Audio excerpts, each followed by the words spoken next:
What the top 2% of any profession would tell you. Lost in the mountains of southern Spain is no fun.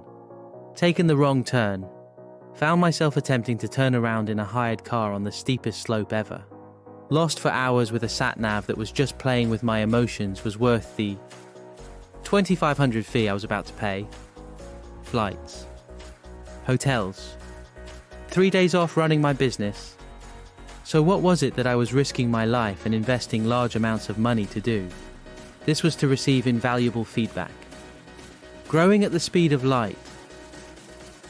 When developing any skill, feedback is essential. You know this, especially when you are starting. This is what is beautiful about a teacher who cares. You receive feedback.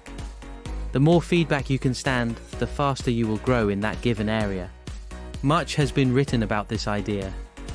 Yet, the ability to find meaningful and constructive feedback to act on when you reach the top of your game is much more difficult than you might realize. People generally lapse into being polite, courteous, and do not want to offend. And so the typical responses are likely to be, "You are so good at what you do," or "You're a master, I cannot fault a thing." This is all rather nice, but when you are looking for continuous improvement in your pursuit of excellence, nice is not sufficiently stimulating. A challenge is needed to grow and flourish. The quest for excellence. I discovered that the top speakers, musicians, dancers, entrepreneurs, writers, etc. all continually invest in their own education and feedback. Quite often this might be a 1% improvement, but an improvement nonetheless. As you know, we run the NLP Train the Trainer program, and to my surprise, I found that up to a half of the delegates for any one course were international trainers, and yet none wanted to teach NLP. In all cases, these delegates were specifically looking for feedback to enable them to improve to take them to the next level. The top 2% of professionals are surprisingly helpful. The key to getting people to the top of their game is to proactively and continuously seek out feedback. This may require persistence and tenacity in order to follow these important steps. Ask. Ask. Ask. Oh yes, and for good measure, ask again.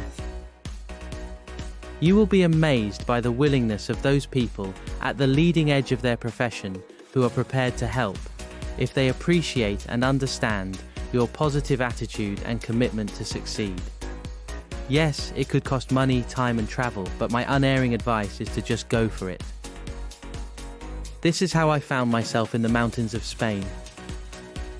I was in search of Dave Marshall.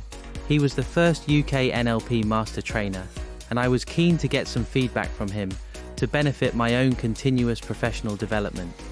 I emailed him and asked for feedback. He said no. I asked again. He told me he was now retired and that the answer was still no. I asked again. He checked out my references. Over the years, I've become more resilient to setbacks, more robust, and indeed more persistent. I therefore asked him again, reiterating my circumstances, and his response this time was yes, but on the understanding that I would have to travel to him. Now, I am in a profession where I get a lot of feedback. As an international trainer in NLP, every course I run, I get written feedback, which I read and assimilate. So why should I bother to go to such extreme lengths to get even more feedback? I noticed very early during my career that the most successful trainers consistently spoke of proactively obtaining feedback. Average trainers merely read feedback forms. Poor trainers were just arrogant and boasted that they don't need feedback.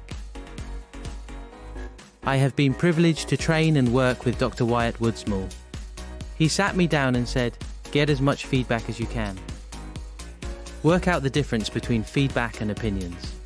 Act upon it." He then said, "It doesn't matter if you like the person.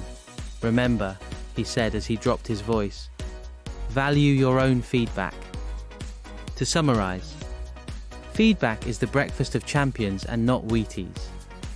When you reach a level of skill and expertise, it is essential to get continuous feedback to grow. Ask, ask and ask. It is not readily available. Make an effort to find someone who can give you feedback. It took me some time driving around in those formidable and precarious mountain slopes before I managed to detect a phone signal. As soon as I did, I phoned Dave and he guided me along my journey with safe passage. In the few hours I was able to spend with him, the extent and the quality of feedback he provided was exceptional. It was this invaluable information that gave me the recognition by ANLP to become an NLP Master Trainer. Next step. Our NLP practitioner training program includes valuable one-to-one focused feedback sessions. When you are ready, nlpcourses.com.